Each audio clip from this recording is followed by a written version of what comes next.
Marcus Williams had been a mechanic for 22 years. He knew every sound, every vibration, every warning sign. But that day, what made him crawl out from under that car had nothing to do with experience. It was something he never imagined he would witness, a miracle of the Virgin Mary that saved his life and brought him back home. But before we continue, leave a comment telling me where you're watching from and what time it is there right now. I'd love to see how far the miracles of the Virgin Mary are reaching. Marcus was 44 years old, and his hands told stories, permanent calluses, scars, grease-stained nails that no soap could ever completely clean. 22 years working with engines. He was the kind of mechanic others turned to when something complicated came in. The one who could listen to an engine's noise and immediately know the problem. The one who didn't need a computer to diagnose it. The shop was in an industrial area of Detroit, 3 hydraulic lifts, tools organized by size, and a constant smell of oil. Marcus had worked there since he was 22, married to Linda for 20 years, 2 kids, Jason, 19, studying engineering, Emily, 16, finishing high school, a house in a quiet neighborhood. Bills paid. From the outside, everything looked fine. But there was something Marcus wouldn't admit, not even to himself. He was just going through the motions. Waking up, working, coming home, repeating, functioning, but not really living. Do you know that feeling? When you're doing everything right, yet something still feels missing. Marcus knew it well. It was a Tuesday in October. The alarm went off at 5:30. Marcus got up without waking Linda, went downstairs to the kitchen, black coffee, no sugar. He stood there in the silent kitchen for a few minutes, staring out the window at the dark street. Something felt different that morning.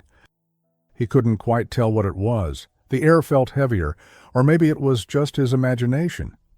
He grabbed his keys and left the house. Detroit was just beginning to wake, a few lights coming on in homes, night shift workers heading back. Marcus drove the usual 15 minutes, listening to the same radio station. He arrived at the shop at 6:15, right on time. He unlocked the gate, turned on the lights, switched on the heater. It would take at least an hour before it made any real difference against the October cold. 3 cars waited inside the garage. Marcus walked among them, checking the work orders taped to the windshields. A Honda, a Ford, and a Chevy Malibu. He stopped in front of the Chevy, 2015 model, silver color. The client had reported a strange noise. "I'll start with you," Marcus muttered. There wasn't any particular reason for choosing that one, but he did. "Do you believe that small choices can change everything?" Marcus was about to find out. He positioned the Chevy on the second hydraulic lift. Checked the support points. He had done this thousands of times. The motions were automatic. Activated the system. The car rose smoothly to working height and locked in place with a metallic click. Marcus grabbed his creeper, that low-wheeled board mechanics use to slide under vehicles. He set it beside the car, lay down on it, and pushed himself underneath the Chevy. The outside world became muffled, distant. Down there was its own universe, just him and the car. Marcus switched on his headlamp. The beam cut through the darkness, revealing the suspension components above him. Control arms, shock absorbers, springs, bushings. He began inspecting, searching for the source of the noise. "There you are," he murmured when he found it. It would be a simple repair. 40 minutes, maybe. He reached for his toolbox nearby, grabbed the proper wrench, and began loosening the bolts. And that was when his mind began to wander. You know when you're doing something so automatic that your brain just shuts off. Your hands move on their own, but your mind drifts somewhere else. Marcus's hands kept working, loosening bolts, checking torque, inspecting components. But his mind was far away. He was thinking about Jason. His son had called on Sunday, wanting to talk about changing his college major. Marcus had given some generic answer about thinking it through and weighing the options. He could tell Jason was disappointed, but didn't know what else to say. He was thinking about Emily. She had turned 16 last week. Marcus had bought a gift. They'd sung happy birthday. But when was the last time they'd really talked? Not about school or chores, about life. He was thinking about Linda. They shared the same bed, the same house, the same routine for 20 years. But when was the last time they had truly connected? The tool slipped from Marcus's hand. He gripped it tighter, annoyed with himself. "Focus on the job," he muttered. But he couldn't. Because there, lying on the cold floor beneath 1,400 kilos of metal, a truth he'd been avoiding for years was forcing its way to the surface. He was alive, but he wasn't living. He functioned, paid bills, met obligations. But that spark, that thing that makes a person truly present, had gone out at some point, and he hadn't even noticed when. Marcus stopped working. He just lay there, staring at the components above him, and for the first time in years, admitted to himself, "I'm lost, and I don't know how to find my way back." It was at that exact moment the scent came. Marcus frowned. Roses. The unmistakable perfume of fresh roses. He turned his head slowly, searching for the source. There was nothing there but oil-stained concrete, rusted metal, his toolbox. Where was it coming from? He took a deep breath, trying to locate it. The scent grew stronger, intense, as if someone had brought an entire bouquet and set it beside him. But that was impossible. It was October, inside a closed mechanic's shop. He tried to rationalize, maybe some new cleaning product, maybe someone had walked by outside wearing perfume. But he knew it made no sense. The scent was too strong, too present, too real. Marcus shook his head and went back to work, picked up the tool again, trying to ignore it, but the smell of roses didn't fade. It stayed there, surrounding him completely. Impossible, yet undeniable. Marcus worked for a few more minutes, trying to stay focused, but the scent was getting to him. It wasn't unpleasant, quite the opposite. There was something almost comforting about it. He loosened another screw. Then came the warmth. Marcus froze immediately. It wasn't the faint heat from the workshop heater. This was completely different. It came from everywhere at once. It wrapped around his body like an invisible blanket, yet it wasn't oppressive. It was gentle. Marcus's heart began to beat faster. Something was happening, something he couldn't understand. He dropped the tool and went completely still, lying on the creeper, just feeling. The fragrance of roses still filled the air. The warmth surrounded his body. And now there was something else, a presence. It wasn't imagination, it wasn't exhaustion. It was real. Someone was there. Marcus felt every muscle in his body tense. Slowly, very slowly, he began to turn his head to the left, toward the direction the sensation was coming from. And then he saw the light. Blue. Soft. Impossible. It came from a spot where there were no windows, no lamps, nothing that could produce light. The light simply existed. "What?" Marcus whispered, his voice trembling. The light grew brighter, and that's when Marcus saw her. From his angle beneath the vehicle, he could see the workshop floor beside the car, and there, standing next to the lift, was a woman. Marcus's first thought was, this is impossible. He would have heard footsteps approaching. He would have heard the workshop door open. The place had been empty when he arrived. He was absolutely sure of it. But she was there, real, solid, present. Her mantle was the same color as the light he had seen, a deep, rich blue, more beautiful than any blue Marcus had ever seen in his life. It seemed to capture and reflect a light that came from nowhere. The tunic underneath was white, but not ordinary white. It glowed softly as if it were woven with light itself. Marcus slid slightly on the board, trying to get a better look, and when he finally saw her face, he completely forgot where he was. She was young. Dark hair fell over her shoulders, partially covered by the blue mantle, And the eyes. God in heaven, the eyes, brown, deep as fertile earth.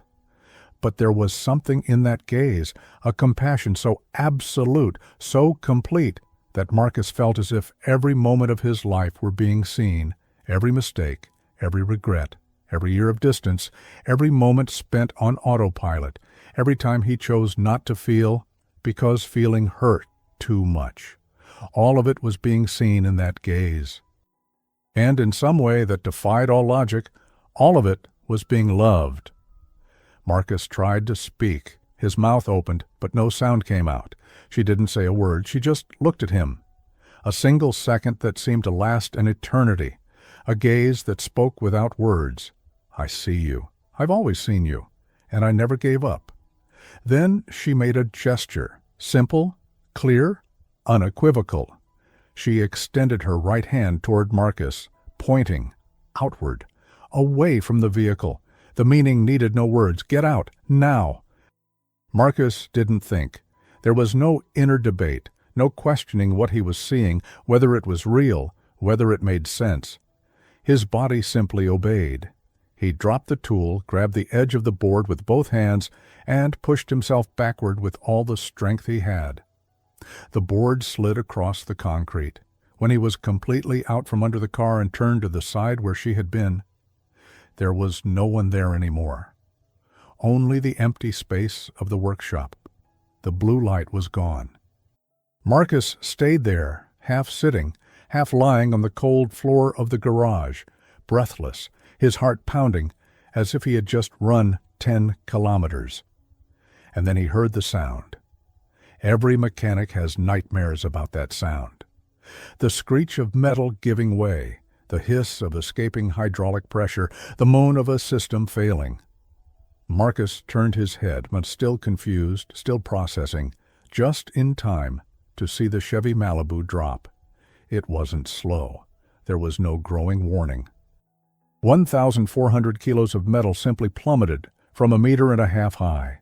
The noise was apocalyptic. Metal slammed against concrete with brutal force.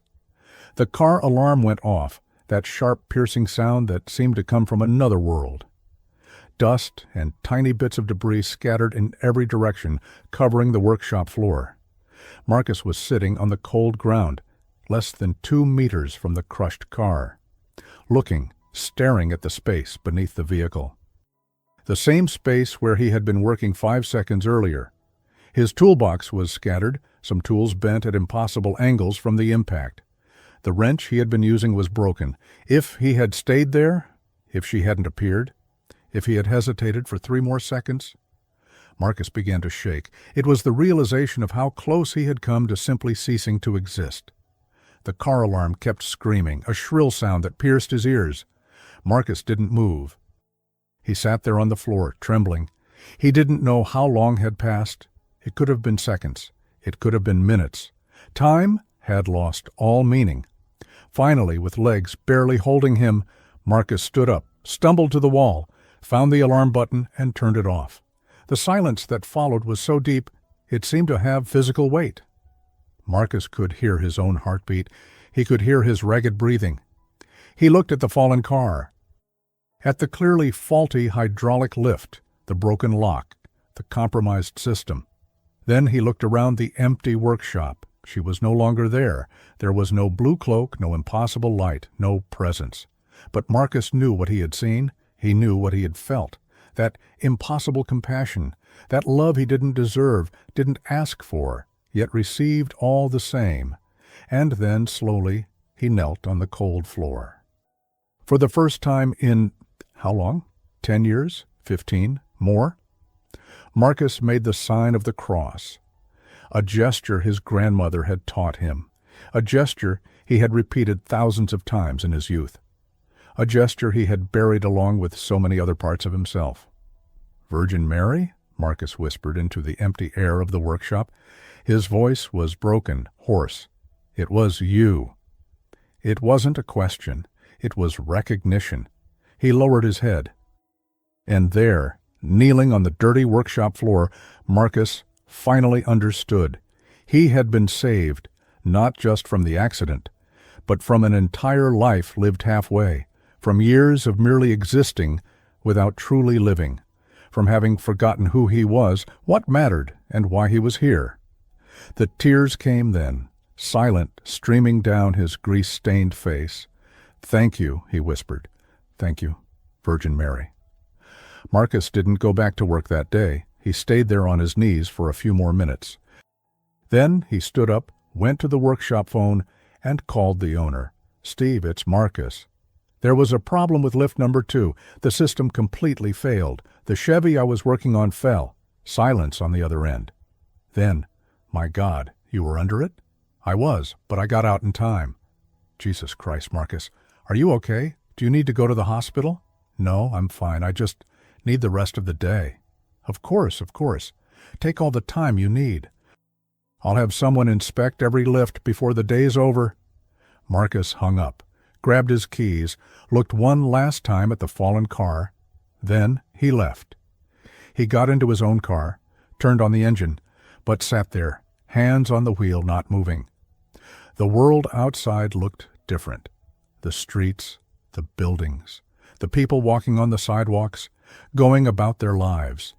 Everything was the same, but he was seeing it all with completely new eyes. Marcus parked in front of his house.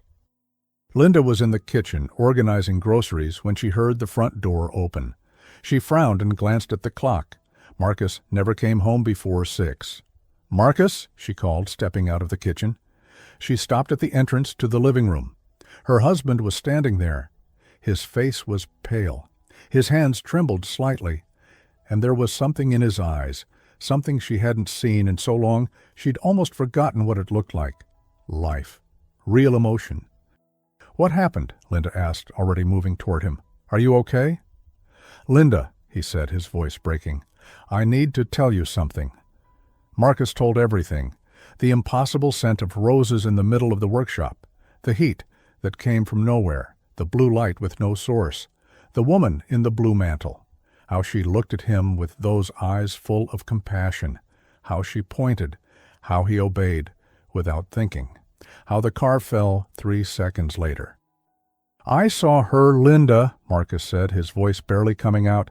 "I saw the Virgin Mary. She saved me."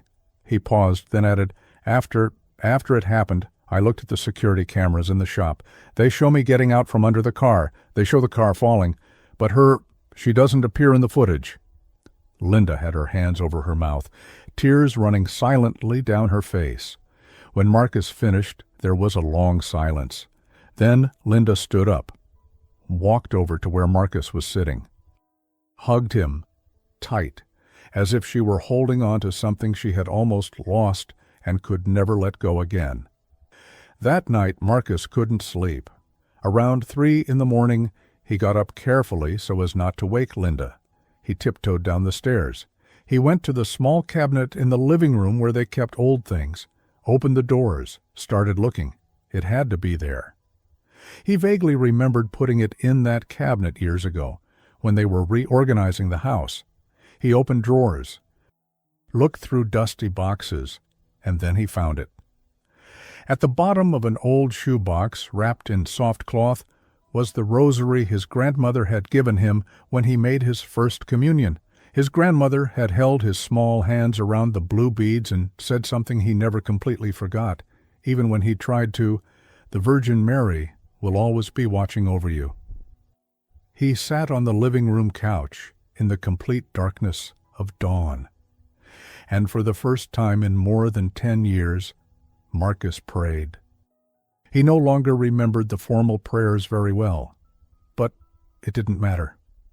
"Thank you for not giving up on me, for saving me, even when I didn't deserve it, even when I drifted away, even when I stopped believing." And there, alone in the darkness of dawn, holding his grandmother's rosary, Marcus felt something he hadn't felt in years. It wasn't happiness. It wasn't the absence of problems. It was peace. The peace of knowing he was no longer alone, that he never really was. And look, if you've made it this far, to the end of Marcus Williams's story, do something for me. Write in the comments "Blue Mantle," the color Marcus will never forget. I want to see how many hearts this story has truly reached. And every time I read those 3 words in the comments, I'll know that one more person believes that miracles of the Virgin Mary still happen. If this story touched your heart, subscribe to the channel and turn on the notification bell. Write in the comments about a miracle you have witnessed or experienced, and share this video with someone who needs to renew their hope today. May the Virgin Mary continue to bless and protect you and your family. Amen.